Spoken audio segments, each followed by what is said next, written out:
अब जो किए हो दाता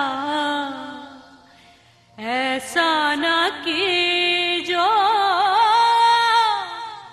अगले जन्म है बिटिया न कि जो अगले जन्म है बिटिया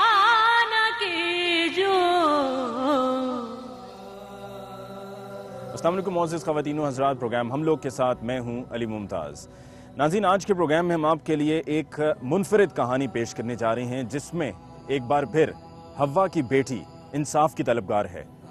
हर पाकिस्तानी का बुनियादी हक है कि उसको बरवक्त इंसाफ दिया जाए, लेकिन ऐसा होता बहुत कम दिखाई दे रहा है। चाहे मुल्क का कोई ही इलाका क्यों ना हो, चाहे जुर्म कैसा ही क्यों ना हो, हमेशा हमें थानों में जाके दर दर की ठोकरें क्यों खानी पड़ती हैं?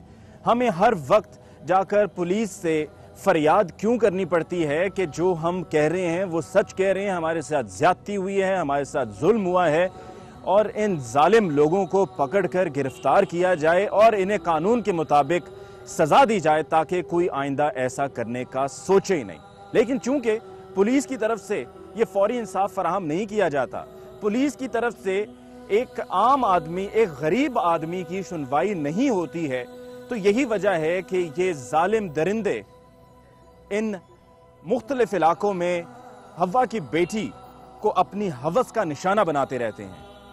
आज के प्रोग्राम में भी हम ऐसी ही तफसील पेश करने जा रहे हैं कि जहां पर हसीना बीबी को उसके पड़ोस में ही रहने वाले कुछ लोगों ने ज्यादती का निशाना बनाया और फिर उसके बाद अगवा कर लिया गया, और कई माह तक ये सिलसिला चलता रहा, हत्ता के हसीना बीबी हमला हो गई और फिर उसके बाद ज़बरदस्ती निकाह पढ़वाया गया, और इस पूरी कहानी को ये रंग देने की कोशिश की गई कि ये सब हसीना बीबी की रजामंदी से हुआ है, जबकि ऐसा नहीं था। ये केस पुलिस में दर्ज हो चुका है, लेकिन पुलिस में दर्ज होने के बाद भी इसमें बहुत कुछ होता रहा, जिसको सुनकर एक दफ़ा फिर हम ये सोचने पर मजबूर हो जाते हैं कि ये सब आखिर हो क्यों रहा है। ये एहतजाज जिसका जिक्र मैंने किया, ये फरियाद जिसका जिक्र मैंने किया, ये हसीना बीबी की तरफ से किसी चौक में, किसी चौराहे पर यूं ही खड़े होकर हाथ में कार्ड उठाकर नहीं किया गया, बल्कि एक पिंजरे में बंद होकर, जंजीरों में अपने आप को जकड़कर ये एहतजाज किया जा रहा है। हमारे साथ हसीना बीबी और उसकी वालदा मौजूद हैं, इनसे हम बात करते हैं। हसीना बीबी, सबसे पहले तो यकीनन हमें बहुत अफसोस है क्योंकि आपकी आंखों से ये टपकते हुए आंसू नाकाबिले बर्दाश्त हैं, और ये सिर्फ कहने की हद तक नहीं है, ये सिर्फ अल्फाज नहीं है, लफ्फाजी नहीं है कि जो मैं कर रहा हूँ, मैं ये आपको दिल की अता गहराइयों से ये सब कह रहा हूँ। मुझे ये बताइए कि ये आपके साथ जुल्म करने वाले हैं कौन? रहीम बाजते कासिम जुल्म करने वाले, मैंने बहुत जुल्म कीते ने, बहुत जुल्म कीते ने मेरे ना, बड़ा जुल्म कीते इन लोग मैं कोई के तू अंगूठा ला रहे तेरा नहीं जो करे ने बच्चा सा करवे ने इता मैं कुछ आके गान करो जब बोले उता गान ला मैं कोई के बयान कर तेरा बच्चा सा ता थी जाता नहीं थी ना, बहु मैंने जुल्म कीते ने, बड़ा जुल्म था कि मेरे नाल जबरदस्ती में कुछ आके किन का। मुझे ये बताओ कि आपको रखा कहाँ पे गया था? रखा मैं कूता गिन गन पहाड़ वाली साइड पे, पहाड़ों की तरफ। त्रारी उतर लेने, त्रारी के बाद लाइए लोग आते हैं सताविया इजाए पैसा।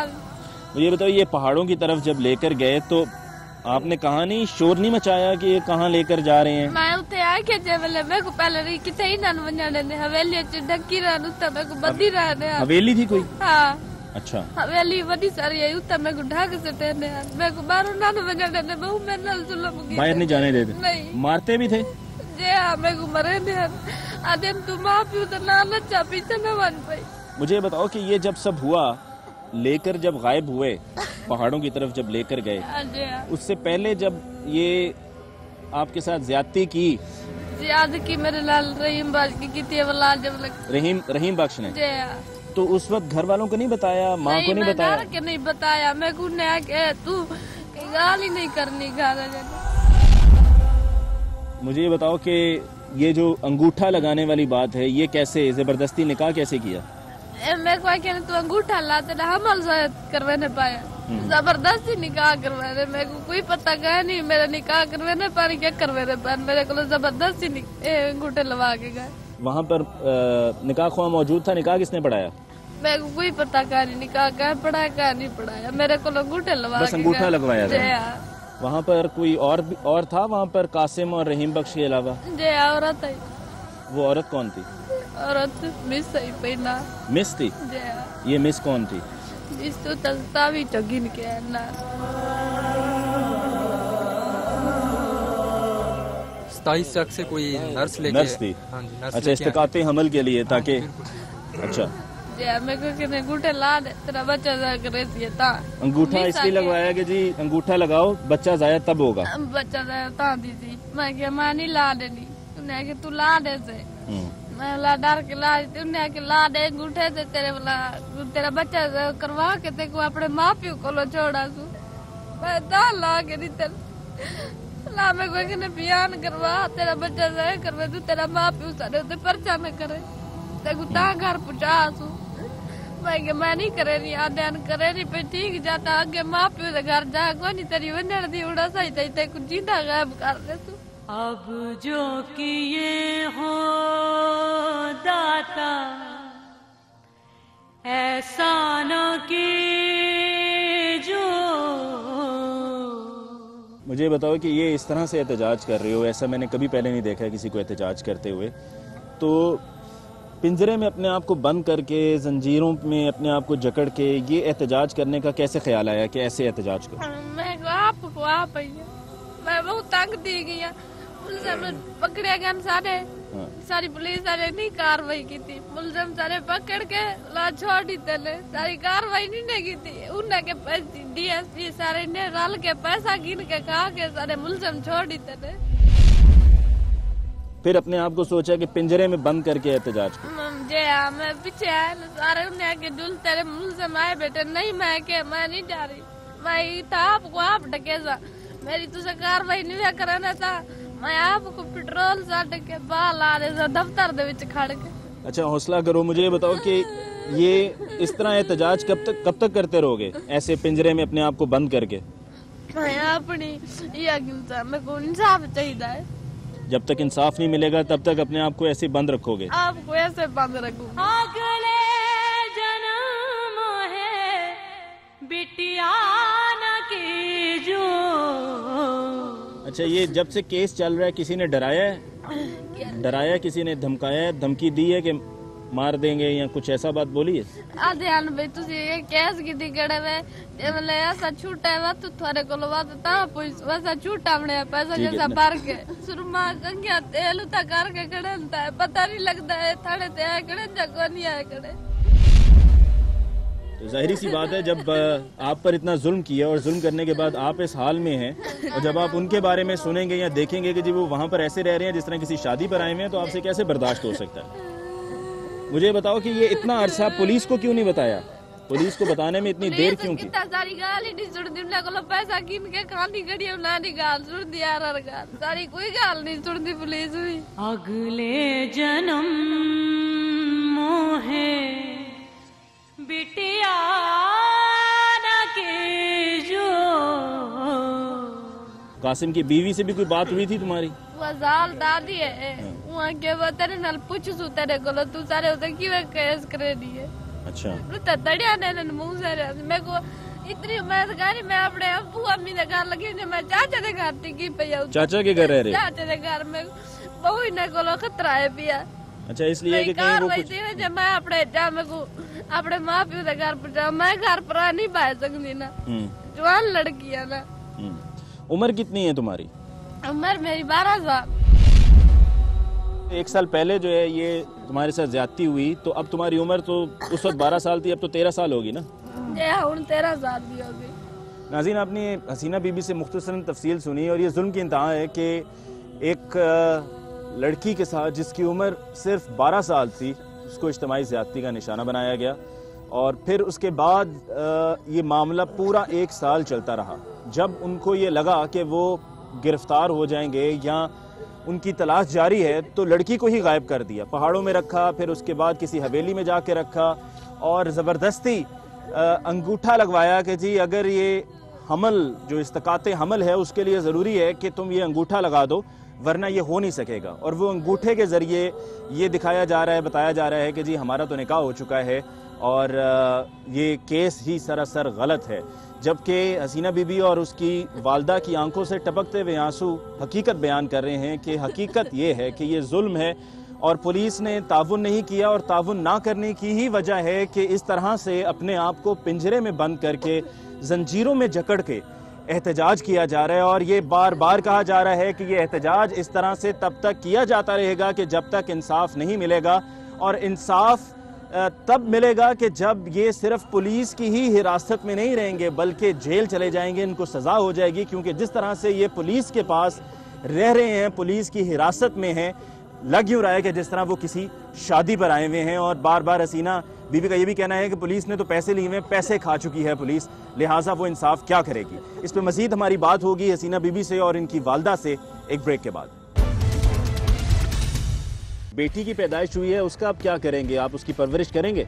नहीं, ऐसे थी नहीं की, दुश्मन की थी, ऐसा नहीं की, दुश्मन है इस वजह से आप उसको ऐसा नहीं की। इतना मेरे को इंसाफ न मिल सी था मैं उतना लगी उसे लाहौर वजीर आला देखो उतना मेरे को इंसाफ न मिल सी था मैं उठा ही काट के आपको भाला रे संजा उधर पेट्रोल सट के अदालत दे विच खड़ के इंसाफ न मिल सी था।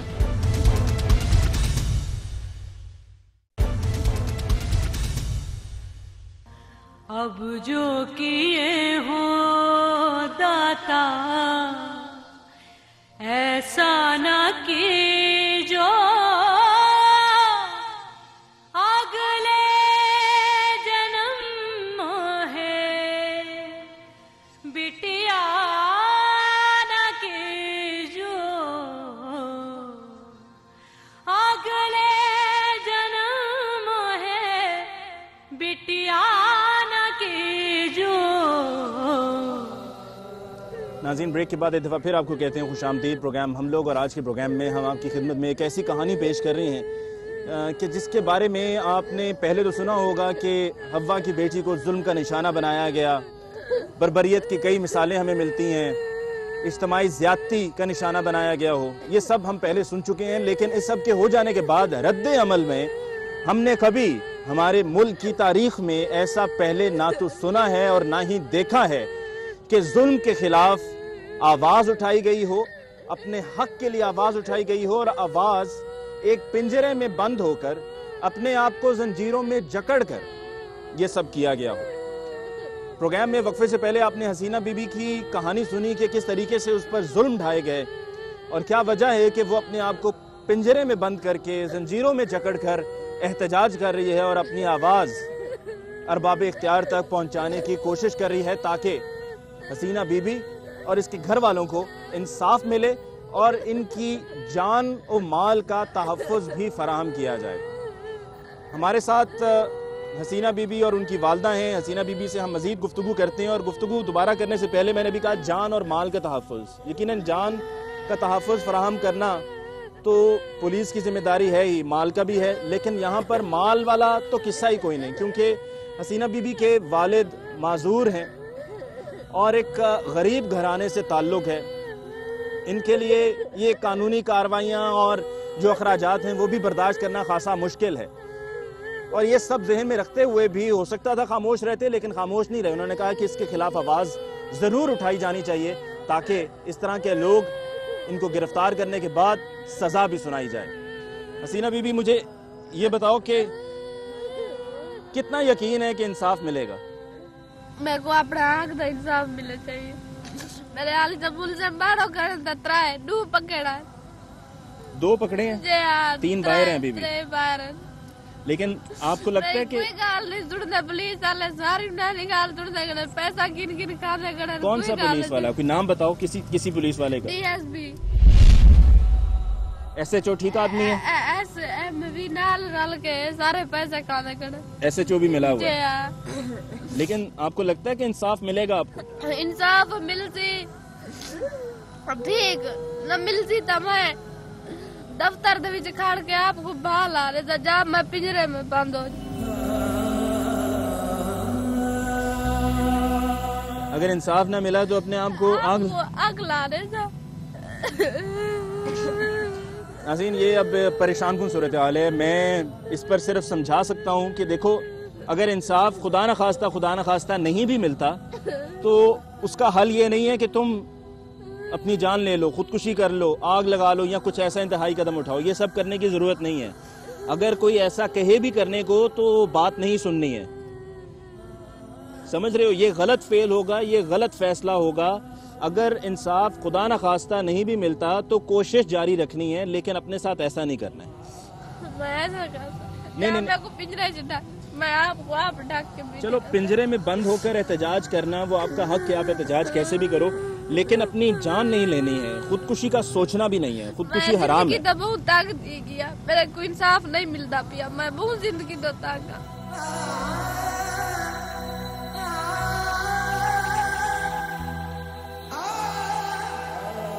इतना मेरे को इंसाफ न मिल सी मैं उतना लगी उस लाहौर वजीर आले देखो लो, उतना मेरे को इंसाफ न मिल सी मैं उठा ही काट के आपको भाल आ रहे संजा उधर पेट्रोल सट के अदालत दे विच खड़ के इंसाफ न मिल सी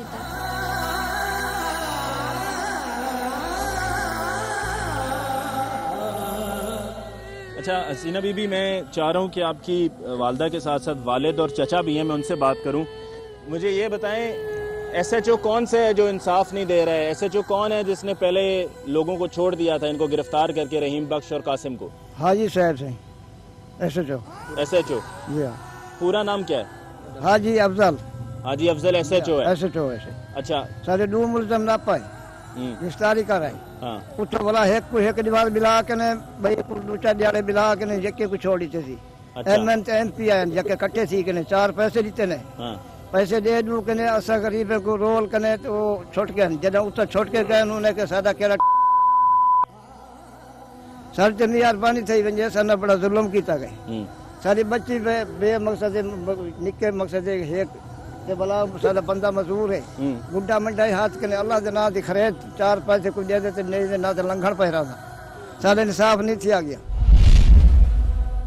अच्छा अल्लाह के घर च इंसाफ सबको मिल सी से रजावान थी तो ना तो पुलिस दे सब बैठे थे पिंजरे बच्ची ढकी बैठी ऐसे ढके बैठे। पुलिस से कोई आपको आसरा नहीं है? आसरा अल्लाह का आसरा है। अच्छा, कहीं आसरा कोई नहीं। कुछ खैरात में कोई कुछ दे तो घर का निजाम चलता है, नहीं निजाम चलते ना तो नहीं चलता। नाज़रीन, आपने चचा की गुफ्तगू भी सुनी। अब हमारे साथ शेख जावेद अख्तर साहब मौजूद हैं जो हसीना बीबी के वकील हैं और एक्स प्रेसिडेंट भी हैं बार के, और इनसे हम जानते हैं कि कानूनी एतबार से अब इस केस की क्या पोजीशन है। जावेद साहब, आपका बहुत बहुत शुक्रिया कि आप यहाँ पर तशरीफ़ लाए और आप इनका साथ भी दे रहे हैं। मुझे ये बताइए कि जो अंगूठे की बात हसीना बीबी कर रही है कि जी मुझसे ज़बरदस्ती अंगूठा लगवाया गया, उसकी कानूनी हैसियत क्या है? इसमें कानूनी हैसियत यह है कि जब तक जो है इजाब व कबूल जो है रजामंदी से ना हो तो वो निकाह जो है निकाह के ज़ुमरे में नहीं आता, क्योंकि इस बच्ची की उम्र जो है वो 12 साल है तकरीबन, और इसके साथ जो है 2 मुल्ज़मान ये कहती है कि ज़्यादती करते रहे हैं, रहीम बख्श और कासिम। ठीक है, तो इससे ऑफेंस जो है 376 PPC बनता है, और इसके साथ जो अबडक्शन है इसकी उस पर 365 PPC जो है वो लागू होता है। इस बच्ची के साथ जो है बहुत जुल्म हुआ है, और अब जो है मुल्ज़मान की सरपरस्ती वो बासर लोग कर रहे हैं, जिसकी वजह से इसको इंसाफ। अच्छा, मुझे ये बताइए कि जावेद साहब के भी आपने बता दिया है कि कानून के मुताबिक चूँकि बच्ची की उम्र अभी 16 साल नहीं है, तो जो ज़बरदस्ती अंगूठा लगवा कर ये डिक्लेयर किया जा रहा है कि जी निकाह हो गया, तो वो तो कानूनी एतबार से उसको तस्लीम किया जा ही नहीं सकता। दूसरी जानिब जो अब DNA करवाया गया है, क्या उसका भी कोई फ़ायदा है या नहीं? DNA जो है उससे इस बात की तस्दीक होनी है कि क्या ये बच्ची जो है ये इस मुल्ज़म जो है रहीम बख्श इसके इंटरकोर्स की वजह से पैदा हुई है, तो इससे ये बात जो है वाज़ेह हो जाएगी कि उस बच्ची का DNA उस मुल्ज़म से मैच करता है या नहीं।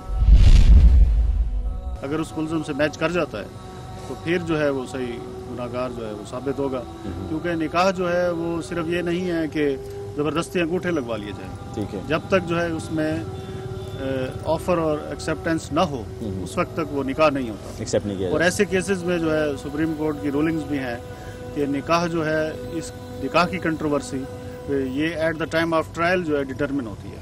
यहाँ पे मैं एक दफ़ा फिर हसीना बीबी से बात करना चाहूँगा। ये बताओ कि पहले तो आप हामला थी, अब आपकी बेटी भी है 2 माह की, तो बेटी का क्या होगा, उसका क्या मुस्तकबिल होगा? नहीं, मैं नहीं गिनना चाहती, गारंटी है मैं नहीं गिनना चाहती। बेटी को नहीं तस्लीम करती? नहीं, मैं नहीं तस्लीम करती। बड़े में दल जुल्म दैन ऊँ दीदी नहीं, मैं नहीं गिनना चाहती। बेटे मेरे जम्मी है, मेरी है कहना बस।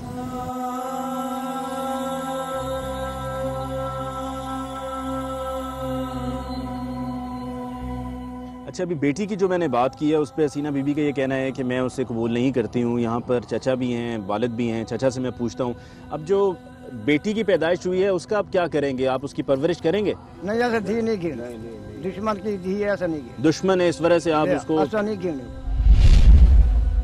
ठीक है नाज़रीन, अभी आपने ये गुफ्तगू सारी सुनी। हसीना बीबी से भी हमारी बात हुई, पिंजरे में अभी तक बैठी हुई है, अपने आप को जंजीरों में जकड़ा हुआ है।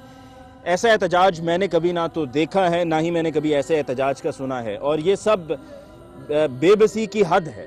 और जब इंसान इतना बेबस हो जाए कि उसको कुछ समझ ना आ रहा हो, तो फिर इसी तरह के ही फैसले किए जाते हैं, इसी तरह की ही सोच जन्म लेती है कि अगर हमारे साथ जुल्म करने वाले पुलिस की हवालात में सलाखों के पीछे बंद नहीं किए जा सकते, तो क्यों ना हम ही अपने आप को पिंजरे में बंद कर दें। इस कहानी में अब तक जो हमें हकायक सामने आए हैं उसमें यह भी बताया गया है कि जो पुलिस है वो ताबुन नहीं कर रही। जो मुतलका थाने का SHO है उसने नामजद मुल्ज़िमान को, कासिम को और रहीम बख्श को गिरफ्तार किया, लेकिन गिरफ्तार करने के बाद छोड़ दिया। और ये सब पैसे के साथ साथ मकामी MNA सकलैन बुखारी के कहने पर किया गया, और इसका एतराफ़ खुद SHO ने किया। ये तमाम तफसील हम आपकी खिदमत में पेश करेंगे कुछ देर में। हम अब चलते हैं मुतलका थाने, वहाँ पे चल के जो गिरफ्तार मुल्ज़िमान हैं उनसे बात करते हैं, जो मुतलका थाने का SHO है उससे भी बात करेंगे, और साथ में आपको ये ऑडियो रिकॉर्डिंग सुनाएंगे कि जिसमें मुतलका थाने का SHO खुद एतराफ़ कर रहा है कि मैंने MNA सकलैन बुखारी के कहने पर मुल्ज़िमान को रिहा किया। आइए बढ़ते हैं मुतलका थाने की तरफ। सर कोई वाक़या कहानी, सारा झूठ है, मेरी बीबी है। आपकी आवाज़ जो है वो आवाज़ किसी की भी हो सकती है। कल तमाम मुल्ज़िमान बम्बाई औरत को अबूरी करा के साढ़े को लावे केरे कहने तो जीता जे बस मेरा ख्याल है कि MNA साहब है।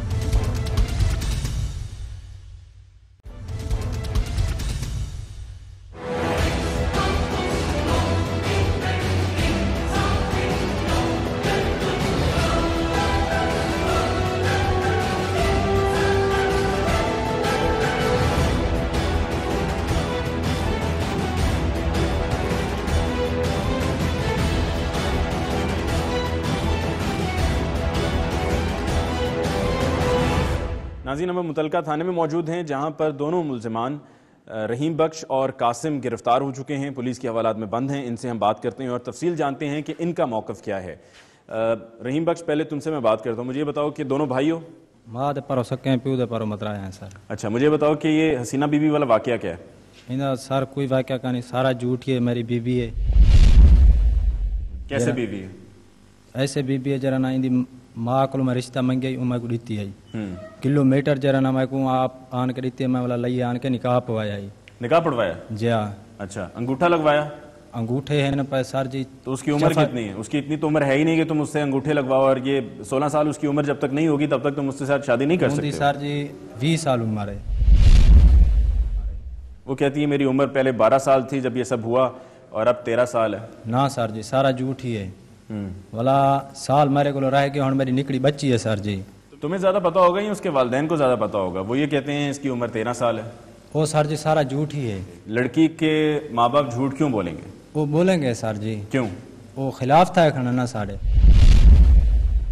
कासिम, कहा जा रहा है कि तुमने भी, उसने तो ज़्यादती का इल्ज़ाम लगाया ना कि उसके साथ जना किया गया है, और तुम पर भी इल्ज़ाम लगाया जा रहा है कि पहले रहीम बख्श ने किया फिर उसके बाद तुम करते रहे। जो तुम बता रहे हो ना भाई ज्यादा के इल्जाम लगा रहे हैं, हमने टेस्ट भी कराया है। ठीक है, कल जाकर टेस्ट कराया हमने। टेस्ट से तो ये पता चलेगा ना कि वो जो बेटी पैदा हुई है वो रहीम बख्श की है या तुम्हारी है। ठीक है सर, बाकी ना बिल्कुल सारा झूठ है। 5 बच्चे हैं मेरे। वो ड्रामा कर रहे हैं? बिल्कुल ड्रामा, साफ दर्ज है, मुखालफत हो गई है। ठीक है, पूरा चाक क्या चाक दे नाल। अच्छा, इतना अरसा लड़की को रखा किधर? तौसील साइड दें जिन्होंने निकाह पढ़वाया है जी, उन्होंने क्या वो देखा है कि पैदाइश कब हुई है, बच्चे की उम्र क्या है, ये सब मांगा था उन्होंने? मस्जिद बैठ के दुआ खैर दिया की। ठीक है, हाँ, निकाह नहीं पढ़ाया, दुआ खैर दिया की। तो रहीम बख्श को शादी की क्या जरूरत पेश आएगी जब उसकी पहले से शादी हुई थी? वो रहीम बख्श को पता है इसने शादी किया है। और दूसरा ये कि शादी जो निकाह किया है ये कब किया है, किस महीने में किया है? ये सर जी क्या है 6वें महीने की 14 तारीख को। और बच्ची कब पैदा हुई है? बच्ची पैदा हुई है 7वें महीने सर जी। तो 7 महीने में पैदाइश हो सकती है? बच्ची जो है वो कह रहे हैं बिल्कुल ठीक है। वो सर जी तबीयत जो खराब था ये ना, इसका मतलब है कि निकाह से पहले जो है नहीं ये सब हो चुका था? नहीं सर जी, तभी जो है वो बच्ची की पैदाइश जाकर 7 माह में हुई है। नहीं, वो कह रहे हैं बच्ची बिल्कुल ठीक है। नहीं सर जी, निक्की जरी बच्ची है शुदी। यानी कि तुम दोनों ये कह रहे हो कि जी तुम दोनों ने ये सब नहीं किया है, ये तुम पर इल्ज़ाम लगाया जा रहा है। लेकिन ये मेरी समझ से बाहर है कि एक लड़की जो है वो इतना इंतहाई कदम क्यों उठाएगी कि पूरी दुनिया के सामने खुद भी आ रही है, तो यकीनन ज़ाहिरी बात है बदनामी का बायस तो है, और तुम दोनों का भी जिक्र हो रहा है, तो एक लड़की क्यों करेगी? अगर वो कर रही है तो उसमें कुछ ना कुछ तो सच्चाई होगी ना। क्योंकि अब जब मेरी आज उससे बात हुई है तो वो तो किसी भी लम्हे कोई भी वक्त ऐसा नहीं था कि जब वो रो ना रही हो।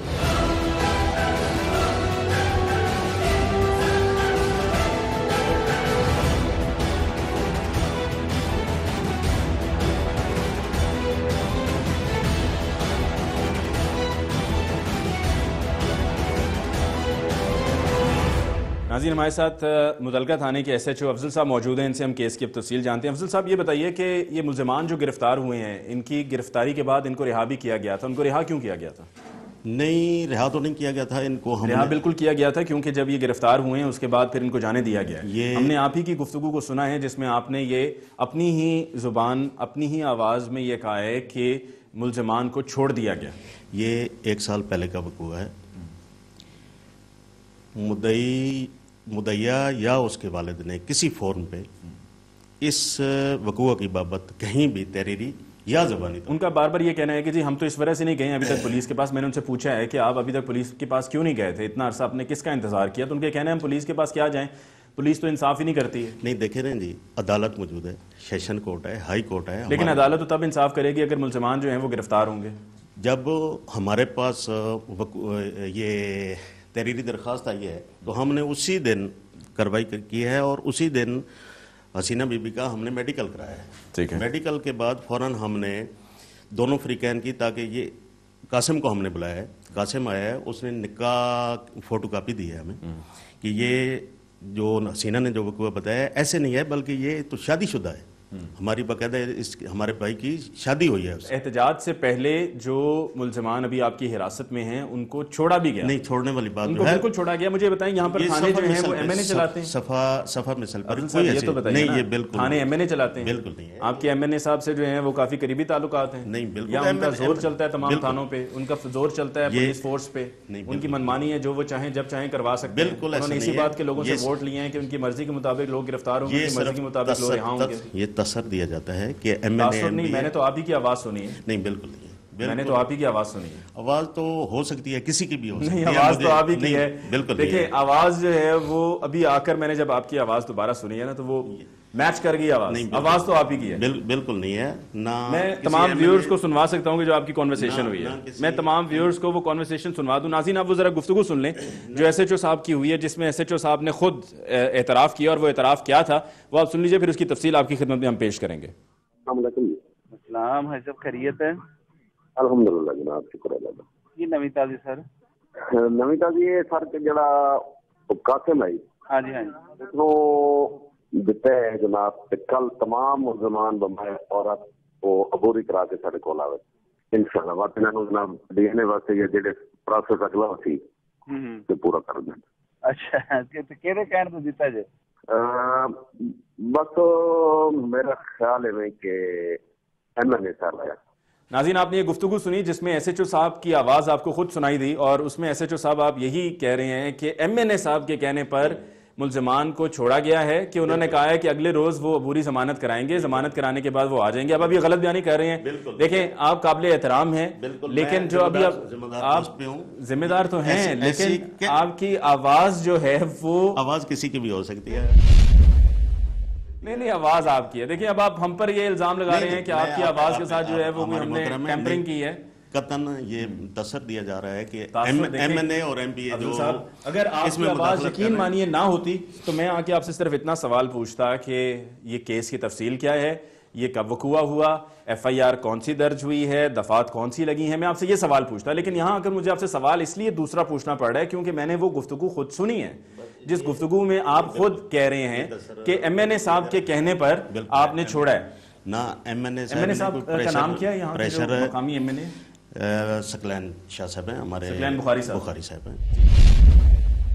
ठीक है, बिल्कुल नहीं है, ऐसी कोई बात नहीं। एमएनए साहब, आपने खुद कहा जी, आपका अंदाज उसमें जो था उसमें बड़ा आपने सोच समझ के, ये नहीं कि जल्दबाजी में आपने जवाब दे दिया, आपने बड़ा सोच समझ के कहा है कि एमएनए साहब के कहने पे हमने छोड़ दिया है। अच्छा, मुझे ये बताएं कि क्या फैसले जो हैं वो यहाँ पर एमएनए एमपीएस करते हैं कि किसको पकड़ना है, किसको छोड़ना है? बिल्कुल, ये तसर है। तफ्तीश भी एमएनए करवाते हैं, मेरिट पे हो रही है, उनके डेरे से कोई आता है। इसके अलावा भी जो तफ्तीश होती है मेरिट पे होती है। ये तसर दिया जाता है कि यहाँ लेकिन आपने खुद ये क्यों बोल दिया अफजल साहब? नहीं, बिल्कुल नहीं है, ये तसर है। देखिए अफजल साहब, आप माशाल्लाह से बड़े काबिल एहतराम है हमारे लिए, ठीक है, तो आपका तो नाम पढ़ के मैं बार बार सोच रहा हूँ, मैं सिर्फ अफजल साहब नहीं बल्कि आपका पूरा नाम लूँ, हाजी मोहम्मद अफजल साहब, ठीक है। आप इस थाने के SHO हैं, करता धरता आप ही हैं। आपने एमएनए साहब का क्यों उस रिकॉर्डिंग में, उस गुफ्तगू में आपने क्यों कह दिया? बिल्कुल नहीं है ये, आपने कहा ना। मैं कह रहा हूँ कि मैंने नहीं, तो मैं भी ये कह रहा हूँ, लेकिन अगर SHO खुद ये कहे कि जी एमएनए के कहने पे मैंने छोड़ दिया, नहीं ऐसी कोई बात, एमएनए के कहने पर हमने भेज दिया कि अबूरी जमानत करा कर ही आ जाए, बिल्कुल नहीं है। किसी को अबूरी जमानत ये फैसला पुलिस करती है या कोई और करता है कि किसको छोड़ना है या किसको रखना है? मेरिट पे तफ्तीश की जाती है, जो गुनहगार होता है। और अगर आप किसी को छोड़ रहे हैं कि जाओ जाकर पूरी जमानत करा लो या जाके अगले रोज आ जाना, तो इसका मतलब है कि आप उनको मौका दे रहे हैं कि जो वो जमानत नहीं करवा सके वो जमानत करवा ले। नहीं, ऐसी कोई बात नहीं है। बिल्कुल मैं कह रहा हूँ कि ये तसर दिया जा रहा है कि किसी एमएनए या एमपीए के कहने पे इनको छोड़ा गया है। मैं यहाँ पे ना साथ में मकामी सहाफ़ी उनको भी शामिल करना चाहूँगा, फरियाद को। फरियाद, मुझे ये बताओ, SHO साहब कह रहे हैं कि एमएनए का कोई जिक्र नहीं है, एमएनए साहब का तो मैंने कहीं पर बोला ही नहीं है। वो कहते हैं आवाज़ के साथ कुछ भी हो जाता है। आप लोगों ने आवाज़ के साथ क्या किया? SHO साहब की ही गुफ्तगू है, हम कोई उसको अपनी तरफ से तो नहीं बना सकते। और ये जनूबी पंजाब का हमने आपको पहले भी बताया कि ख़ासकर जो ज़िला लिया है, इसमें जो तमाम तरह हमारे मेंबरान हैं, सूबाई असम्बली के हैं, कौमी असम्बली के हैं, उन तमाम की जो है वो यहाँ पर चलती है और उनके कहने पर ही जो है यहाँ पर थानों में फैसले किए जाते हैं कि किसके खिलाफ FIR दर्ज करनी है और किसके खिलाफ जो FIR है वो खारिज करनी है। ठीक है जी अफजल साहब। जी नहीं, बिल्कुल जनूबी पंजाब में ये आपके सामने कर दिया ताकि ये बिल्कुल दुरुस्त है कि मेहमान हूं, मैं तो आया हूं, चला जाऊंगा। लाहौर वाले लोग ये समझते हैं, लाहौर वाले लोग ये समझते हैं कि जनूबी पंजाब में शायद ऐसा है। मैं नहीं समझता हूँ, मुझे तो इन्होंने बोला है, मुझे तो इन्होंने बोला, यकीन मानिए लाहौर वालों पे इल्जाम न लगाएं, लाहौर वालों पे, कराची वालों पर, किसी और शहर पर इल्जाम न लगाएं। हम तो हजरत वही बात कर रहे हैं कि जो मैंने अपने कानों से सुनी है।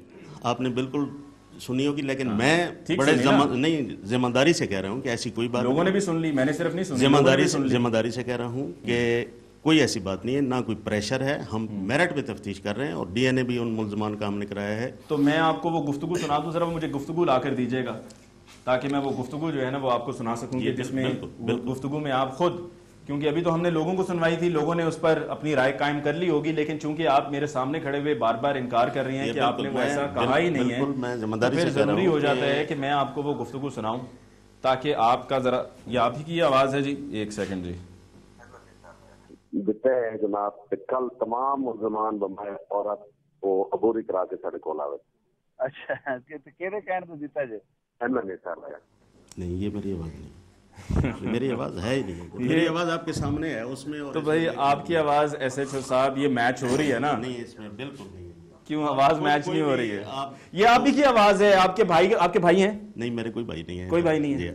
कोई ऐसे कोई चचाजाद भाई, कोई बाबूजाद जिनसे आवाज मिलती हो? आवाज तो कोई भी ऐसी बना सकता है ना, आप आवाज कोई भी बना सकता है? बिल्कुल बना सकता है। आप मेरी आवाज बना सकते हैं? नहीं मैं नहीं, कोई भी। नहीं आपने कहा ना कोई भी, तो कोई में तो आप भी आते हैं। ऐसे जो साहब आप जरा मेरी आवाज निकाल के बता। नहीं मैं, मेरी आवाज, मैं ये नहीं कह रहा कि मैं, मेरी आपसे गुजारिश है, एक मेहमान की आपसे गुजारिश है कि मैं आपके पास मेहमान आया हूं, ठीक है, आप मुझे मेरी आवाज, आपने कहा कोई भी आवाज, ये आपने बहुत बड़ी बात कर दी है, क्योंकि यहाँ के जो मकामी हैं आपने उन पर सीधा सीधा इल्जाम लगा दिया है कि जी उन्होंने ये आपके साथ खेल खेला है। हो जाती है, डबिंग भी हो जाती है, आप देखते हैं उसमें वही आवाज निकल जाती है।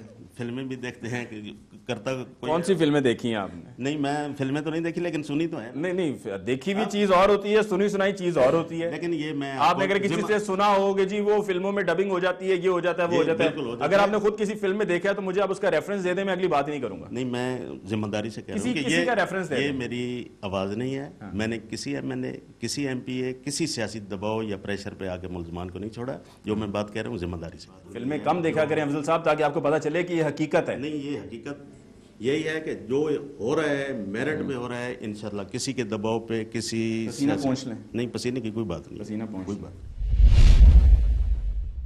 बहुत बहुत शुक्रिया आपका कि आपने हमें वक्त दिया। आपने फिल्म गालिब देखी है?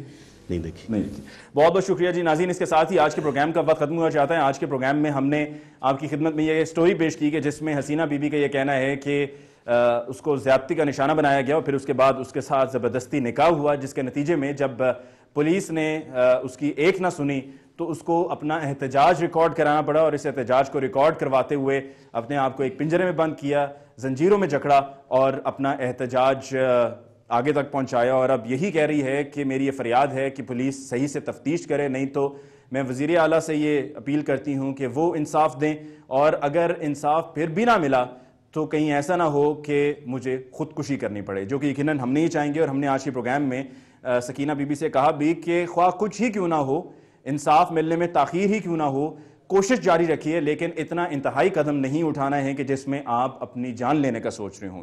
मुझे अली मुमताज़ को दीजिए इजाज़त। जाते जाते हमारा ईमेल एड्रेस हमलोग@sama.tv, हमारा फेसबुक पेज भी है, ज़रूर विजिट कीजिए और हमें अपनी आरा से आगाह करते रहिए। इंशाअल्लाह आपकी खिदमत में जल्द फिर हाज़िर होंगे। तब तक के लिए अल्लाह ने के बान।